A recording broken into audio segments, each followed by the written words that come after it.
अस्सलाम वालेकुम क्लास। मैंने ड्रॉप बॉक्स में ये सलूशन अपलोड कर दिया असाइनमेंट 5 का। इसमें लोगों को कन्फ्यूजन थी कुछ, तो मैंने कहा इसको एक्सप्लेन भी कर दी।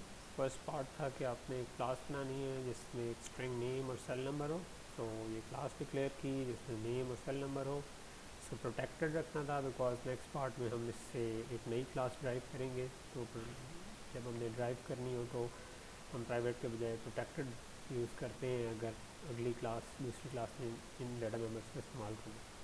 सो फर्स्ट पार्ट था नो आर्गूमेंट डिस्ट्रक्टर का। सो ये हमने नो आर्गूमेंट डिस्ट्रक्टर लिखा, कई दफ़ा हम लिख चुके हैं। स्ट्रिंग्स को इनिशलाइज़ करना था, इन्वर्टेड कॉमास में हमने नॉट एप्लीकेबल से इनिशलाइज़ कर दिया। नेक्स्ट पार्ट था कि एक डिस्ट्रक्टर लिखें जिसमें दो स्ट्रिंग्स इनपुट आर्गूमेंट हो।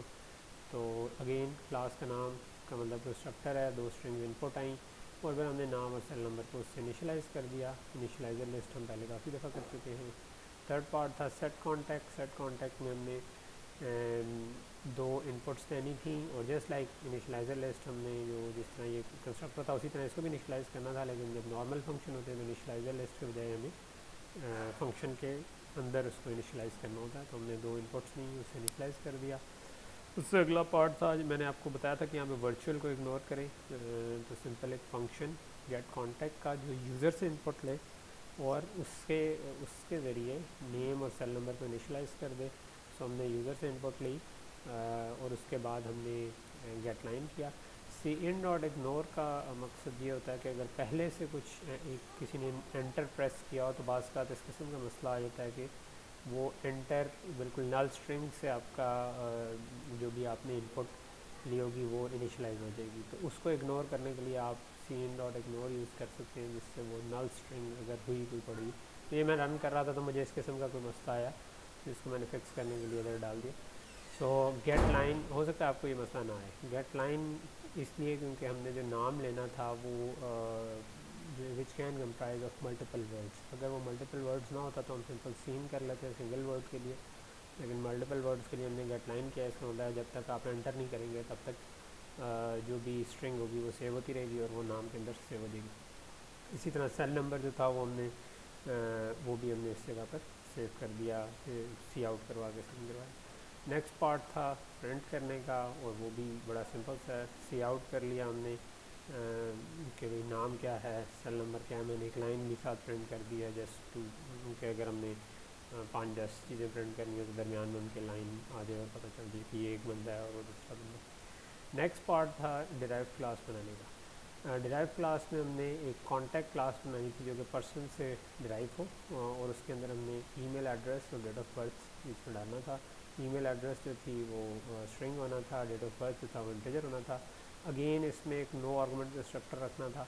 तो फर्स्ट ऑफ ऑल ड्राइव कैसे करते हैं, हम कॉलन डाल के पब्लिक पर्सन करें तो ये पर्सन से ड्राइव हो जाएगी। इसका मतलब है कि जो पर्सन क्लास के अंदर चीज़ें थी वो भी इस क्लास में इसका पार्ट बन जाएगी।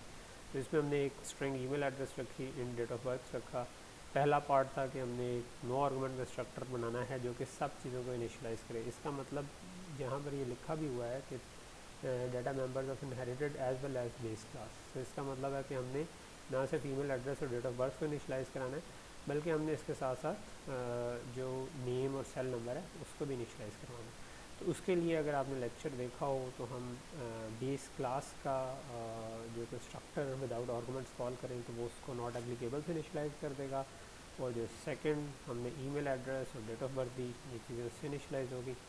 नेक्स्ट पार्ट था कि आपने एक कंस्ट्रक्टर करना है जो वैल्यूज़ इनपुट ले और उससे इनिशलाइज़ कराए। सो अगेन हमने नाम, सेल नंबर, ईमेल एड्रेस और डेट ऑफ बर्थ इनपुट ली। जो ईमेल एड्रेस और डेट ऑफ बर्थ है वो नॉर्मल इनिशलाइजर लिस्ट से हुए, लेकिन पर्सन का कंस्ट्रक्टर हमने दो आर्गुमेंट्स वाला कॉल किया जिससे नाम और आपका जो सेल नंबर था उसको इनिशलाइज़ करवा दिया। ये भी अगर आपने लेक्चर देखा हो तो उसके अंदर या बुक से पढ़ा हो तो उसके अंदर हमने एग्जाम्पल थी जिसमें बेस क्लास के कंस्ट्रक्टर कॉल करके इस तरह इनिशलाइज़ करवाते। थर्ड पार्ट था कि एक सेट कॉन्टैक्ट फंक्शन हो जो कि अगेन यूज़र्स जो इनपुट आर्गुमेंट्स ले और उससे इनिशलाइज़ करवाए। तो सेट कॉन्टैक्ट्स में भी हमने यही किया कि चारों वेरिएबल्स को उससे इनिशलाइज़ करवा दिया। अगला गेट कॉन्टैक्ट था जो कि name, cell number, email address वगैरह यूज़र से इनपुट ले। सो हमने यूज़र से इनपुट लेने के लिए बेस क्लास का गेट कॉन्टैक्ट कॉल कर लिया जो कि यूज़र से इनपुट ले लेगा, जो बेसिकली ये वाला फंक्शन कॉल कर लेगा और वो नेम और सेल नंबर इनपुट ले लेगा, और फिर उसके बाद जो नई चीज़ें हैं यानी कि डेट ऑफ बर्थ और ईमेल एड्रेस वो हम खुद यूज़र से इनपुट लेंगे। उसके बाद फाइनली हमारा एक प्रिंट का फंक्शन था जो कि सारी चीज़ों को डिस्प्ले करवा दे, तो उसके लिए हमने अगेन बेस क्लास का प्रिंट का फंक्शन कॉल किया जो कि हमने ऊपर लिखा हुआ था, जो कि नेम और सेल नंबर प्रिंट करवा देगा, और ड्राइव क्लास की जो चीज़ें थी ईमेल एड्रेस और डेट ऑफ बर्थ थी वो हमने इधर प्रिंट करवा दी। नीचे वाले फंक्शन को फ़िलहाल इग्नोर करेंगे, मैं पार्ट सी के लिए रिक्वायर्ड था तो ये मैं आपको बाद में बताता हूँ क्या ये पार्ट, इस पर लोग ज़्यादा कंफ्यूज हुए थे। So let's start with it. पहली चीज़ थी कि आपने 1000 एलिमेंट्स की एरे बनानी है, उसका नाम हो ऑल कॉन्टैक्ट्स, कॉन्टैक्ट टाइप हो, और आप एक ग्लोबल इंटीजर रख लें, नंबर ऑफ़ कॉन्टैक्ट्स इसको 0 से इनिशियलाइज़ कर लें।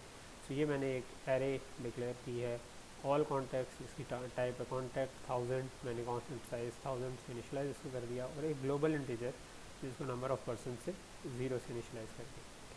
नेक्स्ट चीज़ थी कि ग्लोबल फंक्शन रखें पॉपुलेट एरे जो कि तमाम कॉन्टैक्ट्स को फिल करे, अज्यूमिंग कि एक फ़ाइल में इस तरीके से चीज़ें पड़ी हुई हैं कि सेल नंबर, फिर ईमेल एड्रेस, और उसके बाद आपकी डेट ऑफ बर्थ और उसके बाद नाम लिखा हुआ है, तो और इसी तरह हर लाइन में अलग अलग चीज़ें लिखी हुई हैं। तो हमने इसको रीड करना है और ऑल कॉन्टैक्ट्स को इनिशलाइज़ करना है, और साथ इधर हिंट दिया हुआ था कि आपने एक जो नंबर ऑफ़ कॉन्टैक्ट्स इंटीजर था वो 0 से शुरू होगा। पहली दफ़ा जब रीड करेंगे तो सबसे पहले वाले को रीड करके हम उस एरे में लिखवा देंगे, जब दूसरी दफ़ा रीड करेंगे तो इसको हमने क्योंकि इंक्रीमेंट कर दिया होगा तो अब वो 0 के बजाय 1 इंडेक्स पे लिखा जाएगा। तो ये हमारी एरे है, इसके इंडेक्स 0, 1, 2, 3 इस तरीके से हम जितने भी इनिशलाइज़ करवाना चाहें वो करवा सकते हैं।